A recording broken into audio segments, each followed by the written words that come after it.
मित्रों नमस्कार। पावन ज्योतिष प्रभात यूट्यूब चैनल पर आप सबका स्वागत है। आज के वीडियो का शीर्षक है केपी ज्योतिष के अनुसार ग्रह दशा फलादेश। दशा फल नहीं, फलादेश। What is the exact KP rule of dasha फलादेश?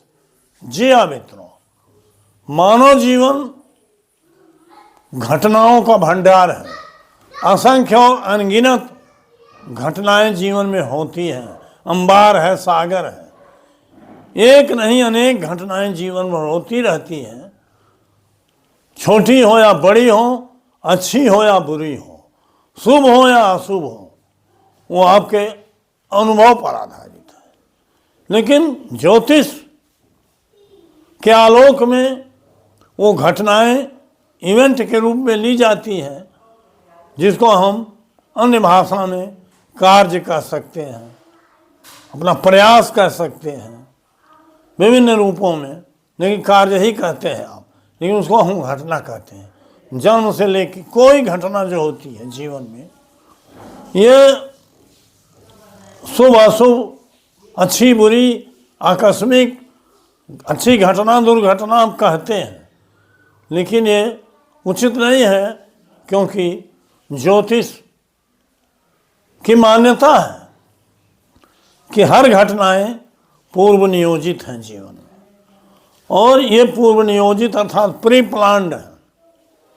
ये घटनाएं पूर्व जन्म के कर्मों के आधार पर भाग्य के रूप में, प्रारब्ध के रूप में वर्तमान में आती हैं जब हम जन्म लेते हैं, और इनका हम भोगना ही भोगना पड़ता है। कोई घटना आकस्मिक नहीं होती है। घटना का मतलब जैसे स्वास्थ्य है आपका, आपके धन संबंधी कोई घटना है, आपके परिवार में कोई घटना है, आपके भाई बहन के साथ कोई घटना है, संतान प्राप्ति, विवाह, नौकरी, व्यवसाय आदि आदि अनंत, और चोट लगना, बीमारी होना, दुर्घटना, सारी घटना, सारे कार्य जो होते हैं अच्छे बुरे, वो घटना कहा जाता है।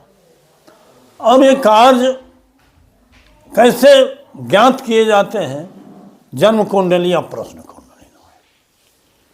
तो इसमें अनेक वीडियो हमने दिए हैं, कई वीडियो दिए हैं।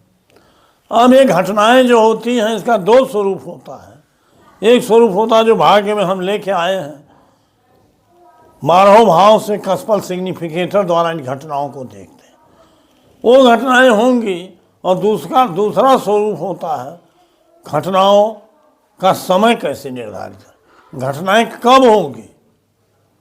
इसी के लिए ग्रहों के दशा अंतरदशा होती है, प्रत्यंतर दशा होता है। दशा में अनेकों दशाएं हैं, लेकिन प्राचीन यानी पाराशरी पद्धति से ही आज तक विंशोत्तरी महादशा की मान्यता तब भी थी, आज भी है। यही एकदम सटीक घटित होती है। अब ग्रहों की दशाएं होती हैं, किस ग्रह की दशा चल रही है और ये दशा कब से कब तक रहेगी, उसमें कौन सी घटना घटित होगी, कौन सा कार्य हमारा होगा, किसमें सफलता मिलेगी, किसमें असफलता मिलेगी, किसमें बाधा आएगा, रुकावटें आएंगी, कौन सी घटना ऐसी है जो साध्य है, जो असाध्य है। इस तरह से घटनाओं का एक क्रम है। अब आज का विषय जो है कि केपी के अनुसार ग्रह दशा फलादेश, इसका फलादेश हम कैसे करें, इसका केपी का नियम है और अन्य ज्योतिष का भी नियम है। हम केपी के आलोक में बात करते हैं, क्योंकि 5000 वर्ष पहले जो हमारे ऋषियों मनीषियों ने ज्योतिष और उसका नियम बताया था, समय पात्रता और परिस्थितियों के अनुसार उसमें काफ़ी चीज़ें बदल गई हैं। इन नाते वर्तमान में कृष्णमूर्ति पद्धति उपयुक्त पद्धति है। नाते उसी बात करते हैं, यही वैज्ञानिक पद्धति है। मतलब ज्योतिष का विज्ञान इसको कहा जाए तो अतिशयोक्ति नहीं हो। अब आइए हम बात करते हैं कि फलादेश को कैसे करें। सबको पता है किसी न किसी ग्रह की तो दशा चल रही है, ये दशा अच्छा फल देगा कि बुरा फल देगा। अन्य ज्योतिष में ग्रह की राशि स्थिति, ग्रह का केंद्र त्रिकोण, ऊंच नीच, मकरी मार्गी, शत्रु मित्र, तमाम बातों पर ध्यान दिया जाता है। लेकिन केपी ज्योतिष में पहले तो ग्रह की गुणवत्ता उसके सिग्निफिकेटर से तय होती है। अच्छे भावों का सिग्निफिकेटर है तो आपको जो फल मिलेगा अच्छा महसूस, खराब भावों का वो सिग्निफिकेटर है, जो फल मिलेगा वो खराब प्रतीत हो। लेकिन भाव का सिग्निफिकेटर नहीं, बल्कि ग्रह शासित भाव क्या है। अब इन शासित भावों को देखने के लिए बहुत ही आसान नियम आपको बता रहा हूँ। कोई भी दशा हो सकती है आप पर जिसको आप जानते हो, जिसके बारे में हमने कई बार बताया है, नियमों को भी कई बार बताया है, लेकिन आज खास करके घटना का समय कैसे निर्धारित किया जाए इसको जान लेंगे तो बहुत कुछ कामयाबी आपको हासिल हो जाएगी, ज्योतिष में प्रवीणता हासिल हो जाएगी। आगे बढ़ने से पहले आपसे अनुरोध है कि अगर मेरे चैनल पर नए हैं तो सब्सक्राइब करिए, हाइप करिए, लाइक करिए, अधिकतम मित्रों को शेयर कीजिए और एक प्यारा कमेंट जरूर दीजिए। वीडियो को अंत तक पूरा देखिए ताकि सही तथ्य आपके सामने आ सके, सही चीज़ों की जानकारी आप कर सको। आइए आते हैं इस पर। अब हम विशेषकर ग्रह में कौन सी क्वालिटी कैसे होनी चाहिए, कौन से भाव हों तो कौन सा फल मिलेगा और कब मिलेगा, उनके कालखंड में, उनकी दशा में, अंतरदशा और प्रत्यंतर दशा तक बताऊंगा, समय निर्धारित करना। अब इसमें हमने कई बार नाम लिया है कि घटना कोई भी है ABCD जीवन की, एक भाव से नहीं देखना चाहिए बल्कि उसके लिए भाव समूह होता है। थोड़ा सा उसका परिचय दे दूँ। जैसे स्वास्थ्य के बारे में देखना है तो अच्छे स्वास्थ्य के लिए लग्न तो है यह है, लेकिन उसके साथ 5 और 11 का सहयोग, 1 5 11। धन के लिए द्वितीय भाव के साथ साथ 6 10 11, ये भाव सहयोगी भाव हैं। और भूम भवन वाहन के लिए 4 11 12, शिक्षा के लिए 4 9 11, संतान के लिए 5 2 11, ये भाव समूह है। इससे आप परिचित हो चुके हैं और जितने ज़्यादा भाव समूहों से परिचित हो जाएंगे उतने ज़्यादा घटनाओं का समय निकालने में आपको सहयोग मिलेगा। ये भाव समूह जो है प्रमुख और सहायक भाव हैं, काम को बनाने वाले। इनके विरोधी भी भाव समूह होते हैं जिसके बारे में हमने बार बार चर्चा किया है। आज हम देखेंगे कि ग्रह के भाव समूहों को पढ़ने के लिए हम किस विधि का उपयोग करें कि कोई घटना हमें जाहिर हो जाए कि इस ग्रह की दशा में मिलेगी। क्योंकि ग्रह का कालखंड आप जानते हो, सूर्य का 6 साल, चंद्रमा का 10 साल, मंगल का 7 साल, राहु का 18 साल, गुरु का 16 साल और शनि का 19 साल, बुध का 17 साल, इस तरह से शुक्र का 20 साल, 9 ग्रहों के कुल 120 वर्ष महादशा होती। इन्हीं दशाओं में अंतरदशा और प्रत्यंतर वो भी आप निकालना जान गए होंगे, निकाल करके उसका सोच समय निर्धारित किया जाता है। अब किस ग्रह की दशा में घटना कब घटित होगी, किस अंतरदशा में होगी और किस प्रत्यंतर में होगा कि उसका सटीक कालखंड हम ज्ञात कर सकें, आइए इस पर प्रकाश डालते हैं। इसके लिए हमने किसी का बर्थ डिटेल तो नहीं दिया, लेकिन 4 स्टेप आप जान लीजिए, 4 स्टेप का नाम हमने बार बार लिया है। एक तो ग्रह हो गया, ग्रह किस नक्षत्र में है और ग्रह किस उप नक्षत्र में है और ये उप नक्षत्र किस नक्षत्र में है। अर्थात ग्रह का नक्षत्र और उसके उप नक्षत्र का नक्षत्र, ये किन भाव समूहों को दिखा रहे हैं। उन्हीं भाव समूह का फल उस ग्रह की दशा में मिलेगा और अंतर प्रत्यंतर जो भी आप निकालेंगे उसका सूक्ष्म कालखंड आ जाएगा। ग्रह किसी भी भाव में बैठा है वो माध्यम बनता है फल का, उसका सहयोग तो लेना पड़ेगा, लेकिन फल क्या होगा हमने बार बार बताया है कि नक्षत्र का फल ही मेन होता है, सबल होता है। नक्षत्र में जो भाव या भाव समूह आए हैं उनका फल जरूर मिलता है, लेकिन उसमें भी तभी मिलेगा जब उप नक्षत्र स्वामी का नक्षत्र भी उसको सपोर्ट करता हो। अर्थात ग्रह का नक्षत्र और उप नक्षत्र के नक्षत्र में इन भाव समूहों में से एक दो भाव जरूर आया। जैसे मान लीजिए हमारा मेन विषय है धन। धन कब आएगा, किस ग्रह की दशा में धन आएगा। हम कई विषयों पर नहीं जाएंगे, धन की बात करते हैं, इस पर चर्चा करेंगे, एक आध घटनाएं संभव हुई तो और बात करेंगे। धन के लिए आप जानते हैं 2, 6, 10, 11, जिसमें 6 और 11 सबसे श्रेष्ठ भाव है। 10वां तीसरे नंबर पर, द्वितीय भाव चौथे नंबर पर साधारणतः। तो मान लीजिए कोई भी ग्रह ABCD सूर्य चंद्रमा मंगल बुध है, मान लीजिए ये है। अब ये नक्षत्र के माध्यम से 2 और 10 बता रहा, अर्थात 2, 6, 10, 11 में से 2 और 10 है। इसके साथ 5 और 4 भी बता रहा है। मान लीजिए ऐसे 2, 10, 5, 4।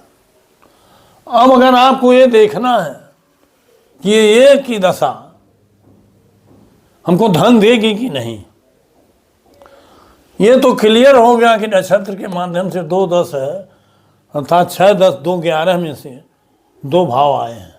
इसका मतलब नक्षत्र के माध्यम से भाव हैं तो धन देने वाली दशा है।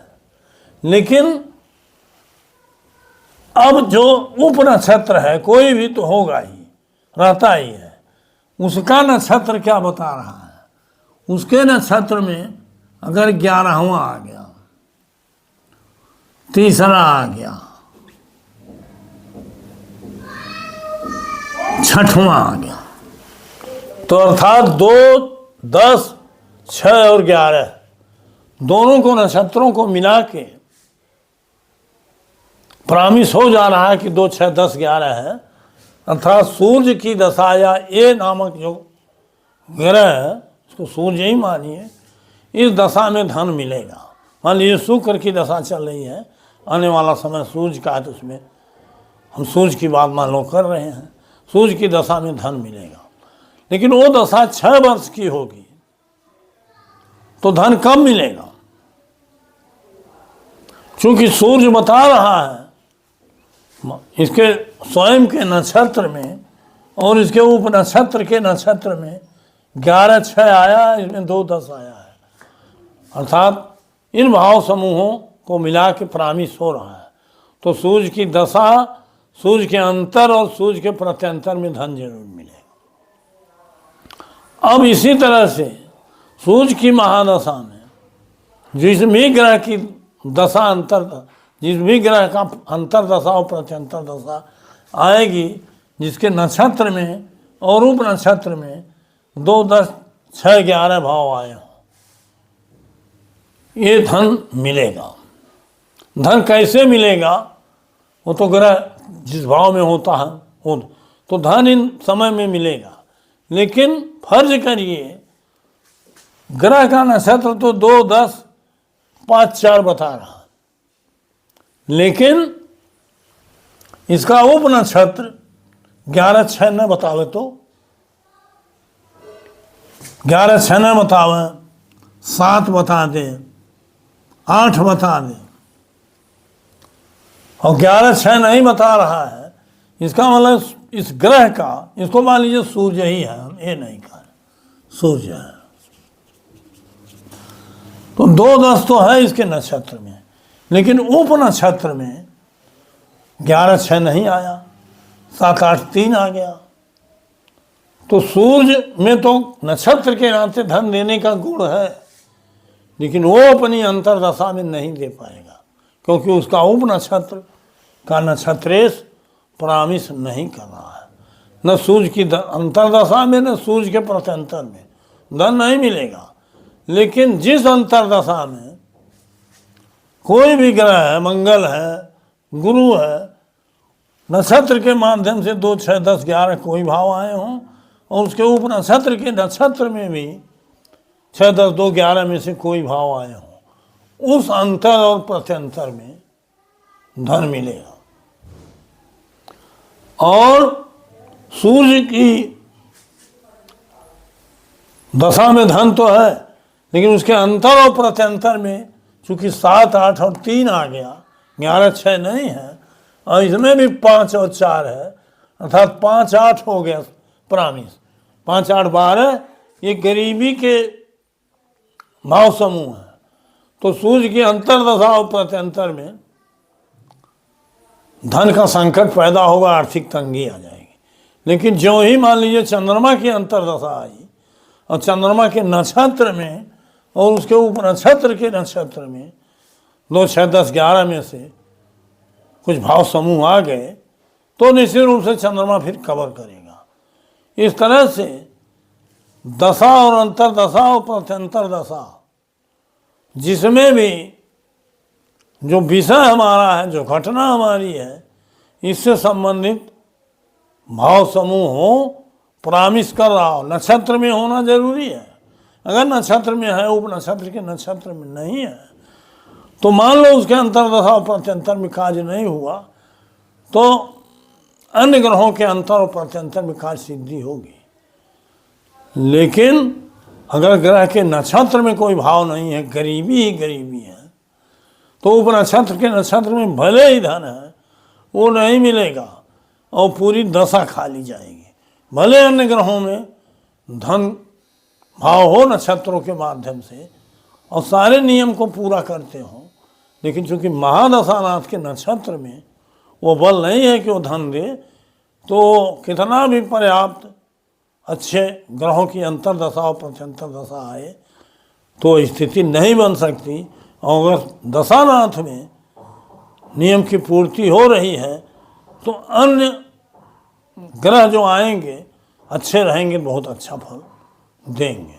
दशानाथ मान लो थोड़ा कमी है, उसके नक्षत्र में तो है, लेकिन उस नक्षत्र के नक्षत्र में नहीं है, तो दशानाथ का अंतर और प्रत्यंतर केवल कमजोर जाएगा।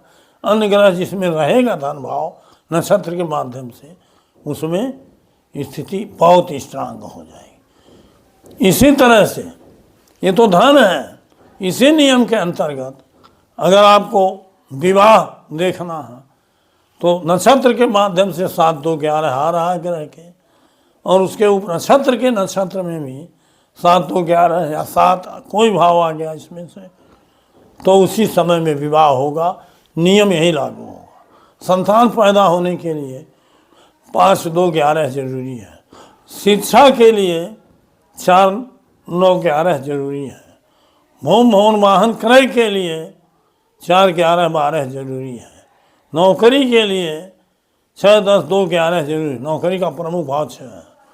पदोन्नत के लिए 10, 6, 2, 11 जरूरी है, क्योंकि 10वां भाव पदोन्नत के लिए प्रमुख है। कोर्ट केस के लिए 6वां भाव प्रमुख है। कंपटीशन का एग्जाम हो तब भी 6, 10, 2, 11 है। चुनाव हो तब भी 6, 10, 2, 11।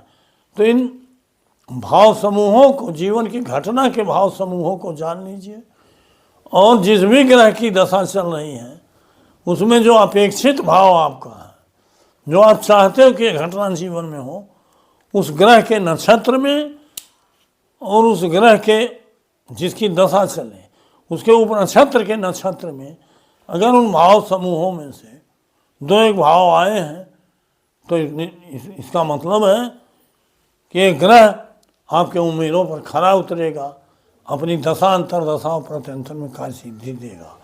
मान लीजिए उसके नक्षत्र में है, तब भी उसकी दशा में तो कार्य सिद्धि होगा, लेकिन उसके ऊपर नक्षत्र के नक्षत्र में नहीं है तो केवल उसका अंतर और प्रत्यंतर कमजोर जाएगा। अन्य ग्रह जो अंतर और प्रत्यंतर में आएंगे उस समय उनमें कार्य सिद्धि होगी। और घटना जहाँ आप सस्पेक्ट होते हो, कंफ्यूज होते हो कि चंद्रमा भी बता रहा है कि इसमें घटना होगी, मंगल भी बता रहा है कि इसमें घटना होगी, तो किसको पकड़ें, चंद्रमा को कि मंगल को?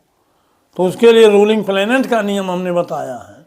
रूलिंग प्लैनेट में सीरियल में जो सबसे उच्च का होगा, ऊपर होगा चंद्रमा या मंगल में, उसी के कालखंड में वो कार्य सिद्धि आपकी होगी, वो घटना घटित होगी।